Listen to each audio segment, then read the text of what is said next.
Thanks for taking part in the Wrexham.com General Election 2019 Q&A video. We'll dive straight in. Are you able to tell us a little bit about who you are, any political history, and why you have the political leanings that you do? Okay, so I'm 61 years old. I've been politically active since my teens, always with Liberal and latterly Lib Dem tendencies. My first foray into politics was a school mock election back in 1974, and I then went to study chemistry at Swansea University. First week I was there, somebody said, the trouble with Swansea is it's the graveyard of ambition. It's so nice, nobody ever wants to leave. So I came for 3 years and stayed for 8. While I was at Swansea, David Steele, who was at that point leader of the Liberal Party, came and gave a talk at the Students' Union. So I signed up and became a member of the party at that point. My first serious foray into politics was in the Gower by-election in 1982.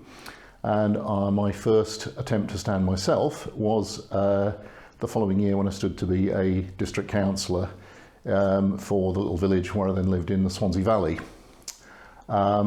Latterly, I moved up to Cheshire to work in the chemical industry, and in 2002 I was elected as a borough councillor in Halton, which I did for 6 years, and then stepped down from that to run my business. It was just taking too much time, but have always carried on being involved and engaged in politics.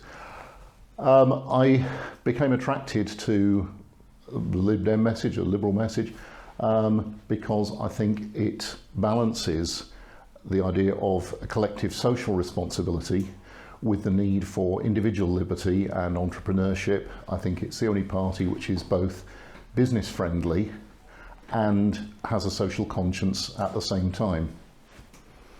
The locality of candidates is one debate that we've spotted. Do you think it's important that people are represented by those who live and work in their communities? Yes, I think it is. I don't live in Wrexham constituency, but I live within Wrexham County Borough, and I've want to make this my home. At the moment, I work in the company that I founded, which is based in Cheshire, but I've made a positive commitment to live and, I hope, contribute to community in the Wrexham area. If you were representing Wrexham in Prime Minister's questions today, what question would you ask the Prime Minister, and what would you hope to uncover by asking it? I think the most pressing question as of today is, why is there not more adequate funding for health services, and in particular, whilst health is a devolved matter, why is there not more funding going to health services in Wales, and what steps would central government take to ensure that the money that's earmarked for health that goes to the Welsh Assembly Government is actually allocated fairly amongst the various health boards in Wales?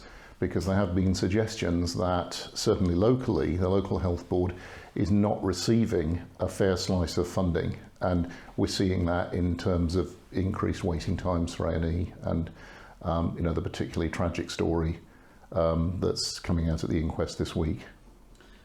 This is the third election in 4 years. People say they're fed up with party politics. Politicians feel as though that you're all the same and they never listen anyway. What would be different with you? What's different with me is I'm not a career politician. I've had an interest in politics all my life, but I'm somebody who is an entrepreneur. I have a reputation as somebody who gets things done. I know enough about politics to find my way around the system. I've been, I've worked on political campaigns. I've been a councillor. I've been a school governor, so I have some understanding about education issues. My wife works for the NHS, so I have some understanding of health issues. But essentially, I'm not a political hack. I haven't come up as a party advisor, or I didn't study politics at university and then go on to be a political advisor for one of the parties and then get parachuted into a safe seat. I'm someone who's here because I live in the area that I want to serve, and I am basically somebody who is able to get things done. In your statement to us, you talk about town centre, and you note that Lib Dems will scrap business rates and replace them with a tax paid by property owners on the value of the land, regardless of whether it's occupied or not.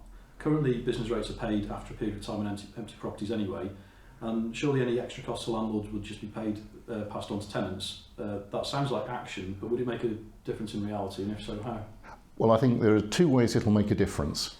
The first thing is that there would be a levelling of the playing field. Right now, if you have a shop on a prime site in a town centre, that's attracting very high levels of rent, and the business rate system means that the rateable value of the business is based on the rental income that the landlord would derive from the property. So by decoupling it from the rental value, we're doing two things. First thing is we're basing it on the value of the land rather than the building that's sitting on it. So that will lead to a levelling of the playing field between, say, town centre shops and people like online retailers who are trading out of big warehouses out of town. I think the second thing that it will do is, right now you have property companies who own a lot of the prime town centre sites, and they would like to keep that. Obviously, ideally they'd like to get a tenant in there at full market rent, but if they can't find a tenant at their preferred rent level, in many cases those companies would prefer to keep the property empty rather than to accept a reduced rent. And the reason for that is these property companies, the value of the company is based on the asset value of all the properties they own, and those asset values of the individual properties are made up of a multiple of, so many times the annual rent. So if they take a reduced rent, suddenly their company's worth less, suddenly their share price goes down. We want to make it, if somebody is having to pay quite a high level of tax on an empty property, we feel they will have more of an incentive to make sure that they're getting some income from it, at least to cover that tax level. And that applies to industrial space as well. So, yes, government has to raise revenue somehow. Part of that is property taxes, but we feel that a land tax would be a fairer way than business rates that penalise the high street and lead to a hollowing out of town centres. Not talking about manifesto items, as hopefully parties can take care of those themselves, but as MP you may get the chance to bring in a new law via a private member's bill. If you got this opportunity, what law would you seek to bring in? That's a very good question. The one that immediately comes to mind, and it's an old chestnut for Lib Dems, but I think it applies equally. We have politics that has become very polarised in this country, and it's polarised because we're given binary choices and a first past the post voting system. And what happens is that all of the mainstream parties, but I'm thinking particularly of Conservative and Labour parties, have traditionally been a coalition of different views, because it was only by putting that together into one party that you could coalesce and get enough votes to get somebody elected. This does tend to disproportionately penalise smaller parties, but it means that a lot of people's views are not represented. Not just Lib Dem views, but the views of people in the past who've supported the Greens, UKIP, Brexit Party. We need a parliament that fully reflects the whole breadth of political expression in this country. And until we get that, people are going to see politicians as increasingly irrelevant. And you've already heard it. People are saying Parliament's irrelevant, it's Parliament blocking the will of the people and all this sort of thing. The only way we're going to fix that is by having a makeup of Parliament that accurately reflects the will of the people. And today we have a form of proportional representation for the Welsh Assembly. It's not perfect. In Northern Ireland we have full proportional representation. Almost every other developed country in the world has it, apart from the USA and Britain. So, and we have it in some areas and for some elections and not for others. So I would say proportional representation for parliamentary elections would be a high priority for me. Putting Brexit aside, because we'll come to that later on, what do you feel is the top issue for Wrexham in the forthcoming parliamentary term, and can you briefly explain how you'd like to see your desired outcome achieved? Okay, I think Wrexham is a fantastic area and we've got a very proud industrial heritage. We're also home to the largest industrial area in Wales, on Wrexham Industrial Estate, and the second largest in the UK. I feel that we're caught in a trap at the moment where a lot of employers are saying that they can't grow their businesses because they can't find people with the right skills for the job vacancies that are there.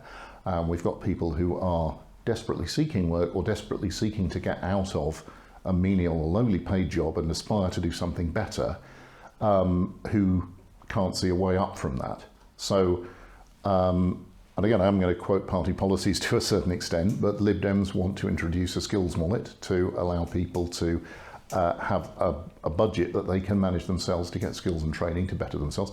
And we want to make the money available to provide 35 hours of free childcare, because you've got an awful lot of women who are wanting to return to work after starting a family, perhaps have held responsible jobs in the past. There's an enormous base of skills out there, and they're caught in a trap at the moment where they're essentially going to work just to pay the childminder or to pay the nursery.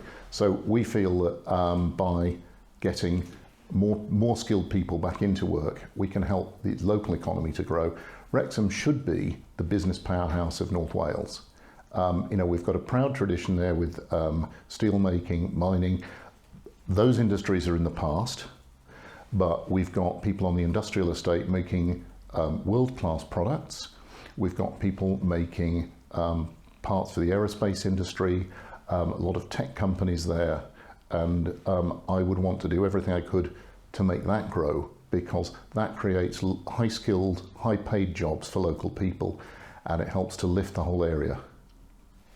When in a coalition government with Conservatives, the Liberal Democrats went back on their election pledge to oppose increasing student tuition fees. How sceptical should people be of your promises? And as MP, would you back your election pledges, or would you do what the party told you to do? Well, I would personally always back my election pledges, because I'm elected. If I'm elected, it's on a party ticket, but fundamentally I'm elected to represent the people of the area that I'm elected to serve. I think the Liberal Democrats have been pilloried for the increase in student tuition fees, but and it may have been unwise of Nick Clegg to make that promise, but he did, and he has paid for it.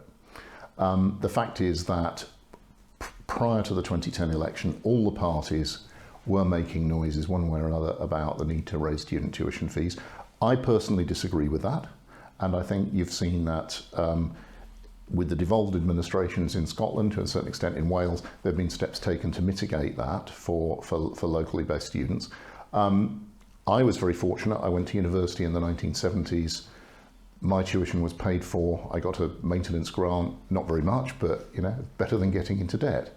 And I feel that it's very wrong that young people should have to start their working lives saddled with a mountain of debt. There's a young lady who works in my company who graduated several years ago now, and she got a statement from the student loans company, and she said, well, this is the first year ever when I've earned enough that, since I graduated, that the amount I've paid off my student loan is more than the interest they've put on it this year.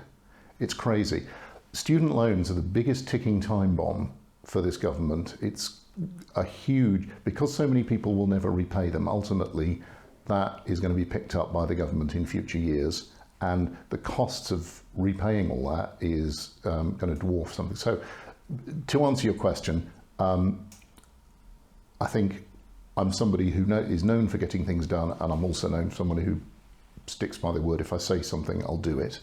I think everybody in the Lib Dems has been somewhat scarred by the fact that the Conservatives were very quick to take the credit for everything that went right during the coalition years and somehow spray the blame for everything that went wrong on the Lib Dems. And I think when we look back, the years of the coalition government were actually very stable, and there were some very progressive policies that actually look rather nice in comparison with some of the things that have been done in the last few years. I'm not trying to either defend or attack what's happened in the past. I'm just saying that if I'm elected, I will stand by the promises that I make, and in a sense, we are where we are. It's a different set of people, it's different times, it's different circumstances, it's a different election, and people have to go out and vote on what they perceive as the best solution, or who has the best policies to solve the issues that we face today, not 5 years ago or 9 years ago or whenever. This has been filmed a couple of days after ITV did leader Q&As, Yeah. and Jo Swinson was asked, would you be prepared to use a nuclear weapon? And without hesitation, she said yes. What do you think of your leader, and was that strong leadership, or did the answer concern you? I think that That's a very good question. I think Britain for the last 60, 70 years has possessed nuclear weapons, and I think if you're a nuclear armed state, then and you have someone who is standing as election potentially to be the leader of that state, then you have to at least say that you're prepared to use it. I put my personal belief, and this is nothing to do with party policy, is that nuclear weapons do not enhance peace or security for anybody. The Lib Dems in the manifesto are promising direct spending on house building to help build around about 300,000 homes a year by 2024, I think the figure is, including 100,000 social homes. With lots of opposition locally when plans for big housing developments are suggested, where would you see these houses being built in the area, and are they needed for Wrexham? I think there are places where housing is needed for Wrexham, but then it should be houses that are appropriate to the demands of local people. And I think what we have seen a lot in the borough is some rather developments of rather expensive houses, which are very nice. And yes, you can argue that they'll bring high earners into the borough, but they won't necessarily be people who are working in Wrexham or spending their money in Wrexham. And I think we need to be careful that in the present planning process, and in my previous role as a borough councillor, I served for 6 years on a planning committee, so I did have some experience about housing and planning. The present planning arrangements, once you've identified an area as being zoned for housing, don't really distinguish between what sort of housing you're going to put on there. So if a piece of land is available and a developer buys it up, even if they buy it up saying, oh, we're going to put 20 affordable homes on there, if they decide they can make more money by putting half a dozen 5-bedroom houses with big gardens and gates on the front, that's what they'll do. And there's nothing in the planning system really that stops that. So I don't want to be specific about particular areas because there are more homes needed for local people.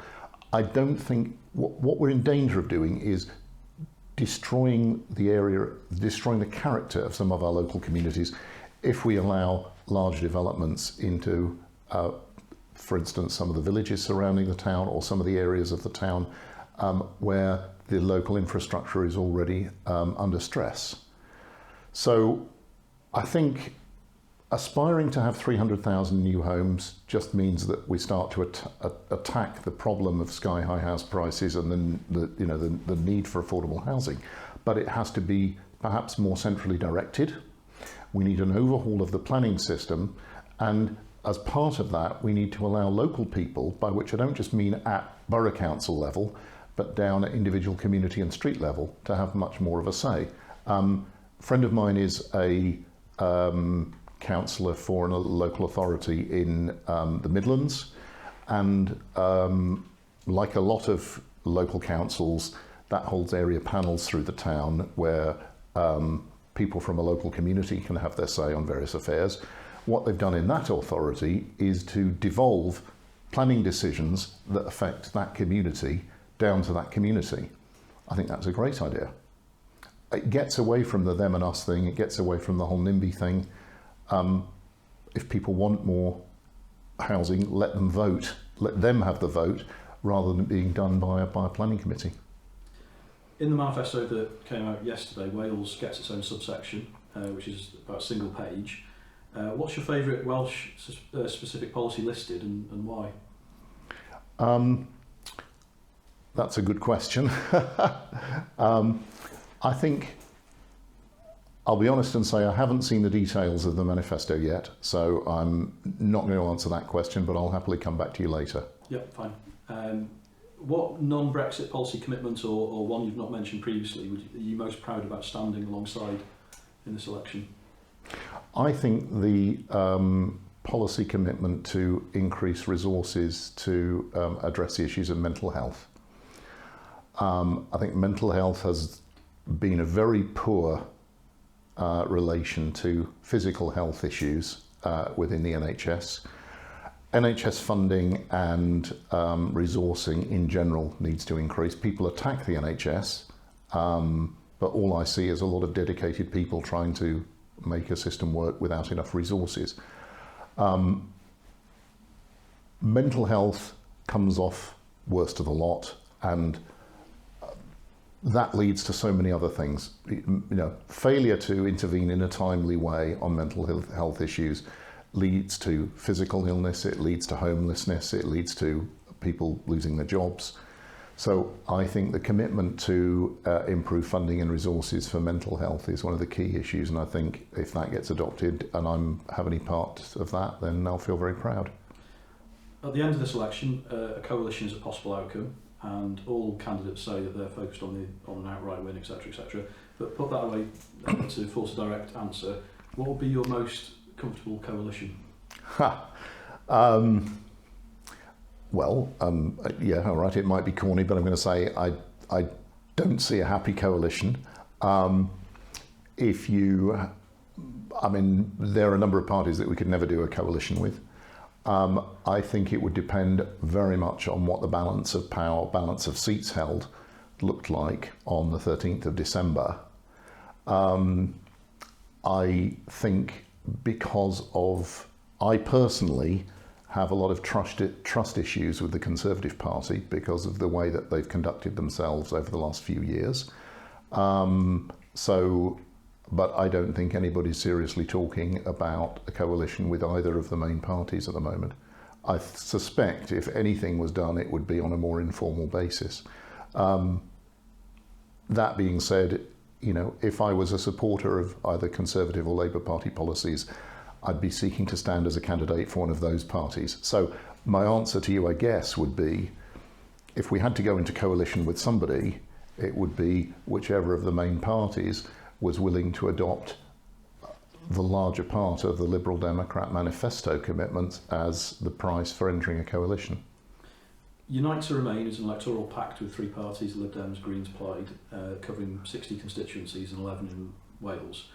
Our question would be, are such backroom deals democratic? And with no pact in evidence in Wrexham, doesn't that signal that the three parties feel they don't stand a chance here? There's been no interest in doing a deal. It took a lot of negotiation over several weeks to thrash out the deal that was reached, which I think covered 60 or 70 seats nationally across the UK. And I think it was about 7 or 8 in Wales, thereabouts. Fundamentally, they do limit the choice of voters, but come back to my earlier answer, they are an inevitable consequence of the first past the post system. And where you have a voting system like single transferable vote, then you have everybody is able to vote for somebody that they at least support. You get an outcome where everybody who votes feels that whoever gets elected they can live with, rather than this sort of visceral hatred that people express. So it's not an ideal situation. I think it's a consequence of the electoral circumstances that we find ourselves in. And if I was to happen to be a voter, for example, in an area where the Lib Dem had been stood down in favour of a Green candidate, there are some many Green policies I support and many that I don't, but I'd have no problem going and vote for the Green candidate.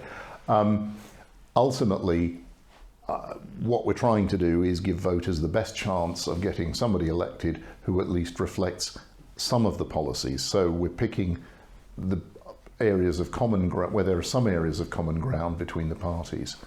Not ideal. Now, the second part of your question, why not Wrexham? I think, first of all, there was an identified target list of seats where one or the other parties had a strong interest in fighting that particular seat, and where their candidate had already established, was already up and running, had already established some sort of presence on the ground.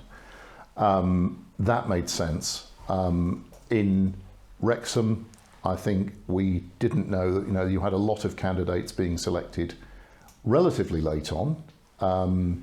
We didn't know who the Labour Party candidate was going to be. We didn't know if that was going to be somebody local or out of area.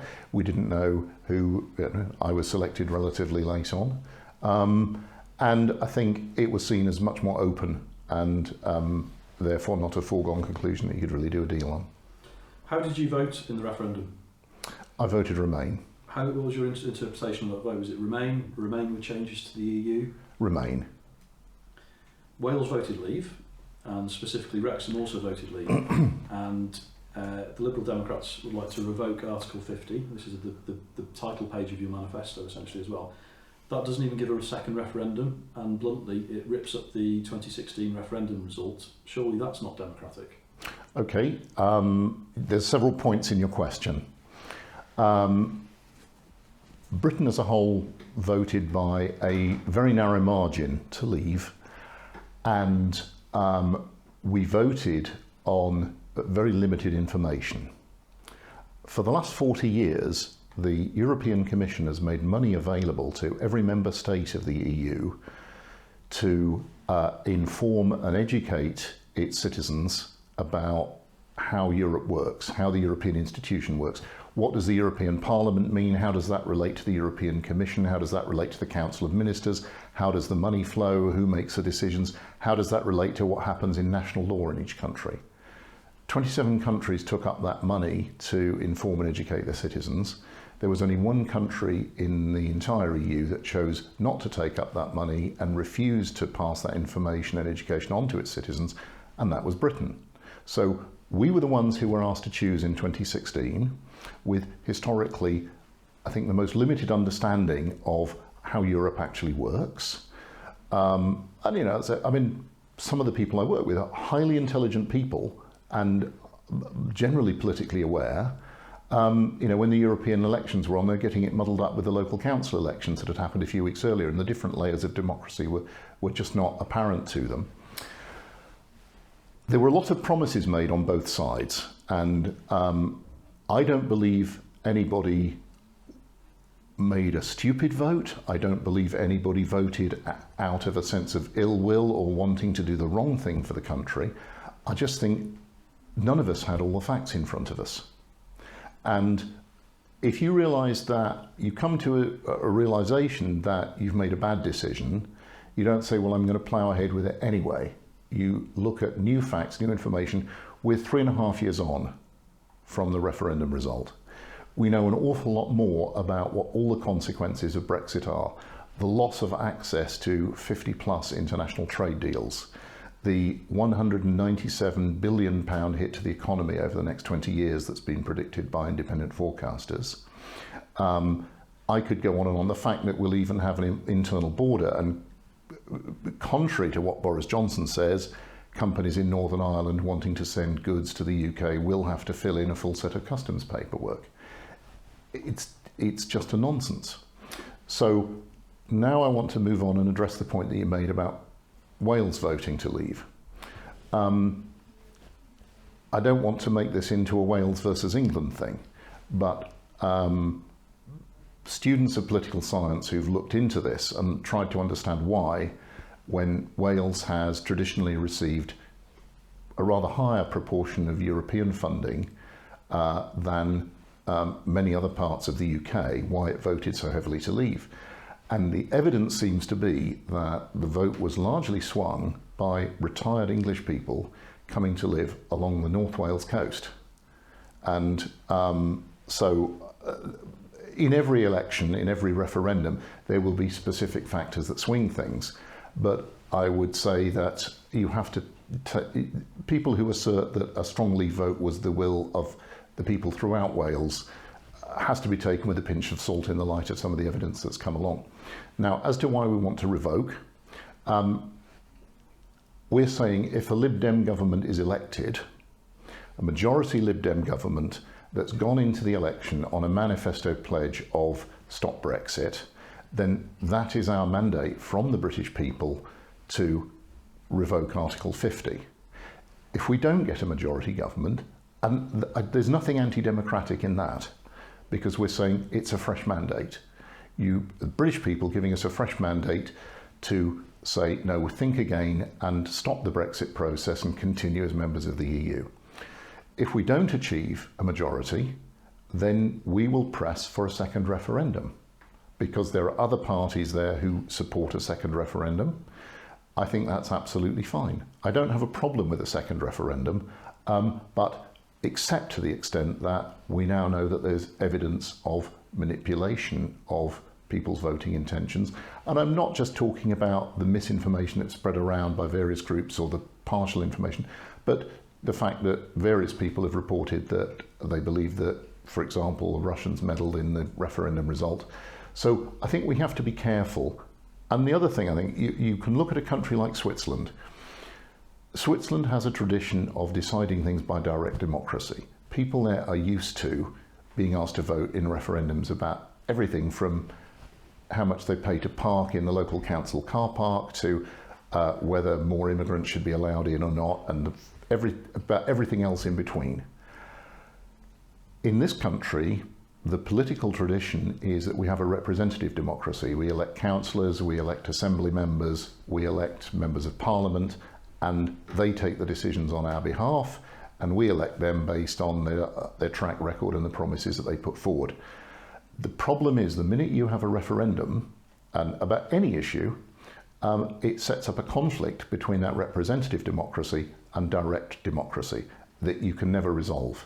So if I don't have a strong feeling against a second referendum, but I think it would need to be carried out with safeguards. And quite honestly, we're at the point now where, as I say, if a Lib Dem government is elected with a majority, they will take that as their mandate to revoke, and I don't see anything anti-democratic in that. Have you got anything else to say to potential voters watching this video?